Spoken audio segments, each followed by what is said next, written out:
Et d'ailleurs, j'ai divorcé. Non, pas toi. Elle. Mais non. Si c'est elle qui a demandé le divorce. Oui, c'est ce que je dis, j'ai divorcé. Alors qu'est-ce qui t'empêchait de m'épouser? Ta carrière politique, tes affaires, tes combines? Non, celle qu'on me demandait de faire. À ton insu? Presque, oui, parce que bêtement, je croyais à mes idées. Moi, je pensais pouvoir être utile à mon pays. Et je me suis fait rouler encore plus bêtement, mais je ne voulais pas te mêler à toutes ces malversations. Et alors, si on avait été mariés, je te signale, tu aurais été obligé de me suivre en exil. Parce que là, t'as pu rester en France, bien tranquille, hein, à te faire courtiser par les beaux-frères, François. Pendant que moi, j'essayais de survivre. Seul, abandonné, loin de tous. Exclu. Arrête, s'il te plaît, ton exil, comme tu dis, n'a pas été trop pénible. Ah si. Ah si, un exil est toujours pénible. C'est d'ailleurs le propre d'un exil, il n'y a pas d'exil heureux. Je suis tombée par hasard sur un reportage dans un magazine People. Exil People. Je ne vois pas du tout de quoi tu parles. Je t'avais retrouvé, caché sur une île de rêve, au bord d'une piscine, dans une somptueuse villa, en compagnie d'une fille un peu vulgaire, mais plutôt jeune et bien roulée. Non, attends, tu es bien sûr que c'était moi? Oui. Je suis pas vulgaire, tu es bien roulé? Pas du tout. Cherche bien. Attends, je cherche, je vois pas du tout, c'est tout. Et ça, tu le vois? Qu'est-ce que c'est que ça? Qu'est-ce que c'est? Oh là là, oui. Alors maintenant j'y suis, oui. Ah là, évidemment, je vois. Ah oui. Et alors? Alors, tu vois, je ris toujours, mais nerveusement, tu vois. Ah oui, bon. Alors d'accord, ma chérie, d'accord. Je peux bien te l'avouer aujourd'hui. Entre cette fille et moi, il n'y a jamais rien eu. Non, même pas un maillot. Oh, mais non. Mais le maillot, c'était pour la photo, uniquement pour la photo. Mais alors dis donc. Tu as raison, dis donc. Elle est vulgaire. Et pas si jeune que ça en plus, hein. Oh, mais c'est ça, prends-moi pour une imbécile. Bon, je ne la connaissais pas, je te le jure. C'est des journalistes qui l'ont amené pour la photo. Tu sais comment sont ces gens-là, ils sont prêts à tout. Arrête ton numéro, je ne te crois pas. Et pourquoi? Parce que tu as toujours été menteur, tu m'as toujours raconté n'importe quoi. Tu as toujours une explication pour tout. Ah, alors ça, c'est une déformation professionnelle. Figure-toi que dans la politique, si on ne sait pas mentir, on est fini avant d'avoir commencé.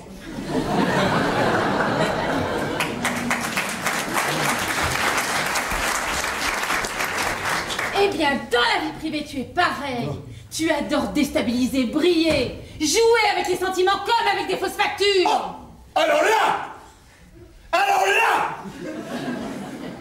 Tu es dur. Parce que je t'ai toujours aimé. Tu es même la seule femme que j'ai jamais aimée. Et je suis revenu ici pour toi, uniquement pour toi. Tu me crois? Tu attendais quelqu'un? Non, pas encore. Enfin, c'est trop tôt. Non, je suis sûr que c'est l'ancien locataire. Cet imbécile, il avait gardé une clé. Tu vois, c'est pas une salle de bain, toujours.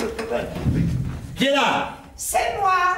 C'est ta maîtresse. Mais pas du tout, enfin. Oh, j'ai pas de maîtresse. Je vois bien que c'est une erreur. Tu es là, mon chéri.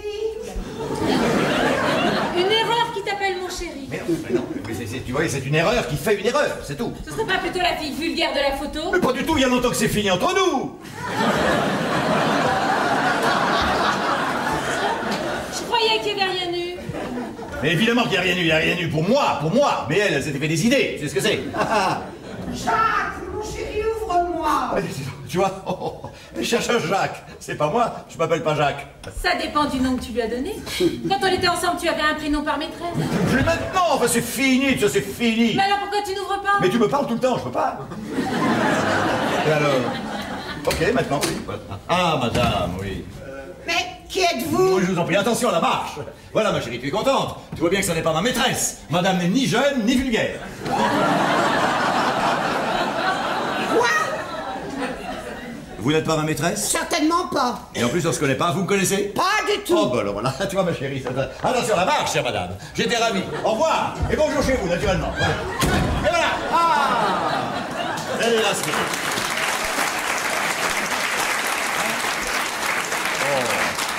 Ça fait plaisir. Écoute, je ne sais pas quoi penser. Bah oui. Mais... Ah non. Vous n'allez pas revenir toutes les 2 minutes, puisqu'on ne se connaît pas, Je peux savoir ce que vous faites chez mon fils? Mais qu'est-ce que je raconte? Mais quel fils? Mais enfin, qui êtes-vous? Mais comment ça, qui je suis? Mais je vois pas pourquoi je vous le dirais. Qui êtes-vous? Oh! Bon, alors, puisque vous voulez le savoir, madame, et que j'ai vraiment pas le temps, Je suis, oui, là, ben voilà, le nouveau locataire d'ici. Voilà, vous êtes content? Allez. Mais comment? Mon fils a loué son appartement? Mais oui, mais sûrement, mais j'en sais rien. Peut-être, m'en fous. L'agence m'a pas parlé de votre fils. Au revoir, madame. Mais enfin, j'ai eu ce matin au téléphone. Il était chez lui avec son plombier. Ils cherchent tous des plombiers dans cette immeuble.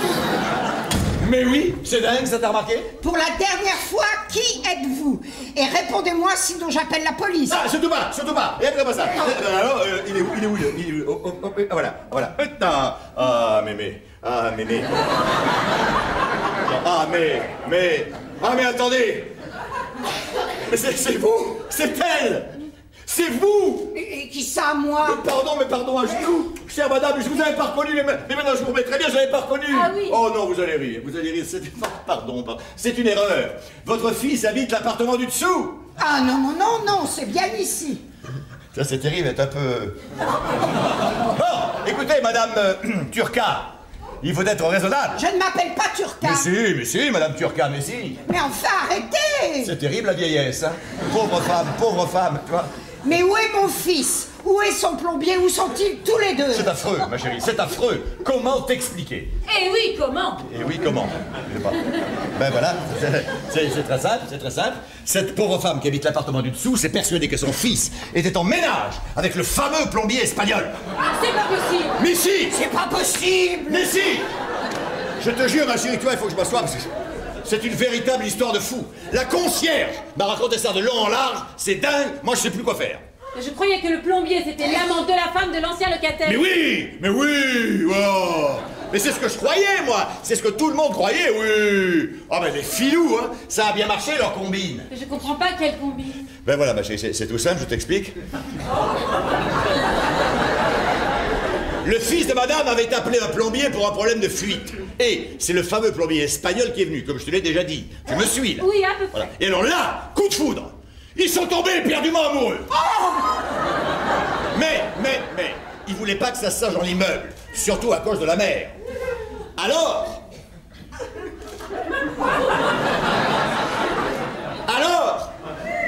ils ont inventé un stratagème. Pour passer inaperçu, le plombier se ferait passer pour l'amant de la femme de l'ancien locataire d'ici. Tu vois, hein, c'est tout simple. Tu trouves? Oui. Et aux yeux de tous, il était l'amant de la femme de l'ancien locataire d'ici, alors qu'en réalité, il était l'amant du fils de madame Turca. Je ne m'appelle pas Turca. Ça change rien, c'est comme ça. Attends. Madame. Oui. Qu'est-ce qui vous fait penser que votre fils est avec un plombier? Voilà. Parce que c'est lui qui me l'a dit. Il avait un problème de joint. C'est le joint, c'est le détail qui manquait. Quand le plombier est venu, ils ont fumé un joint. Et là, ils ont perdu la tête et ils sont devenus amants. Voilà, c'est ça, c'est le joint. Mais non, mon fils ne fume pas. Peut-être que le plombier fumait pour deux. Voilà. Vous n'étiez pas là pour voir, moi. Toujours est-il que la concierge m'a dit que ça sentait le pétard dans tout l'immeuble. Bon, écoutez, madame Turca. Je ne m'appelle pas Turca. Elle me fatigue. Oui, mais attends, le fils de madame et le plombier, ils sont amants, oui ou non? Mais oui, je te dis, mais quand la pauvre femme a appris ça, tu comprends, elle a eu une attaque cérébrale. Oui, tac. Alors là, SAMU, coma, soins intensifs, elle était comme ça au réveil. Elle avait perdu la moitié de sa mémoire. Une sorte d'Alzheimer. Alzheimer vous-même. Mais c'est dément cette histoire, faut absolument faire quelque chose pour cette dame. Mais évidemment, faut qu'elle rentre chez elle. Rentrez vite chez vous, madame Turca. Je ne m'appelle pas Turca. Voilà, ça suffit, hein. Vous appelez comme vous voulez, moi je m'en fous, j'ai pas que ça à faire, j'ai du travail, hein. Alors aux histoires de plomberie, je m'en tape. Allez, y va. Hop. Votre fils peut coucher avec qui il veut, moi ça me regarde pas. Mais elle est collée du bas ou quoi? Alors vous allez sortir gentiment d'ici, mais c'est seul avec ma femme. Je ne suis pas ta femme. Alors, tu vas pas mettre aussi, c'est pas le moment, hein, c'est pas le moment. Bon, allez, rentrez vite chez vous. Non, je veux voir mon fils. Je vais la gifler. Oh non, tu vas pas gifler cette pauvre femme. Bah non, c'est bien parce que tu es là, hein, d'accord. Chère madame, votre fils a téléphoné pour dire qu'il était chez vous et qu'il vous attendait. Ah bon? Tu te rappelles, ma chérie? Pas du tout. Mais si, enfin, c'est toi qui as répondu. Enfin, rappelle-toi, je t'entends encore. Tu m'as dit, il y a un monsieur qui a téléphoné pour dire qu'il était chez sa mère et qu'il l'attendait. Enfin, le monsieur qui a téléphoné, il cherchait un plombier. Mais dis-lui si on ne partira Oh, jamais.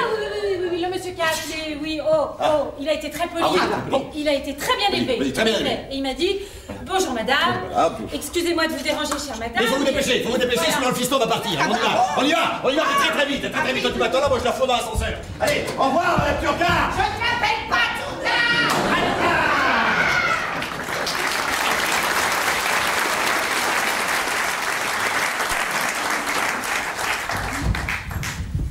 Ça y est, elle est partie. Tu l'as giflé? Non, c'est elle m'a arraché. Ah non, mais c'est pas vrai. Mais pourquoi t'es toujours entouré par des fous? Je sais pas. Moi qui ne rêve que de calme, de tranquillité, de silence, de bons feux de bois à la campagne, entouré par ma femme et mes enfants. Tu vois, voilà. Tu parles. Ouais. Tu m'as même pas demandé des nouvelles de Christelle. Mais j'allais le faire, enfin j'allais le faire là. Oh, Lucie. Ah oui, tiens, mon petit Lucie, au fait, je t'ai pas demandé. Comment va Christelle? Notre fille. C'est surtout la tienne. Je te rappelle quand même que quand tu l'as voulu et que tu l'as eu, j'étais marié. Tu ne vas pas prétendre aujourd'hui qu'elle est pas de toi. Non, mais c'est pas le problème. C'est pas du tout le problème. Elle ne sait pas qui est son père. Personne ne le sait d'ailleurs. Tout va très bien. Tu sais, les enfants cachés en politique, c'est fréquent. Même chez les très hauts placés. Hein? Tu veux des noms? Je m'en fous. Christelle a 18 ans, elle se pose des questions. Oui. Elle me pose des questions. Un jour, il faudra bien que je réponde. Alors le plus simple, c'est que tu m'épouses. Comme ça, elle retrouve naturellement son père. Qu'est-ce que tu as dit là? Épouse-moi, Lucie. Épouse-moi. Je suis revenu ici uniquement pour ça. Écoute. Mais c'est ce que tu voulais toi aussi. Dis-moi oui et marions-nous. Mais t'es pas vrai, merde. Lucie, dis donc, je suis vrai. Tiens, je suis là. Mais non, non. On n'a pas le droit de débarquer comme ça dans la vie des gens, de s'imposer. Dis donc, c'est exactement ce que tu as fait quand on s'est rencontrés, je te signale. Parce que quand je t'ai dit que j'étais marié, tu m'as dit je m'en fous, je t'aime.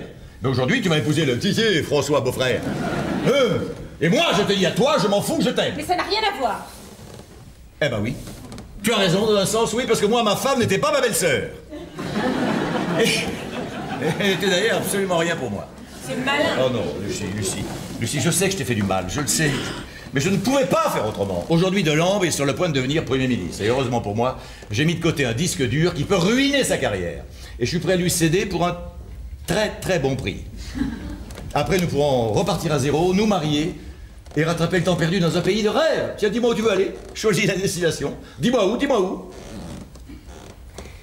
Écoute. Oui.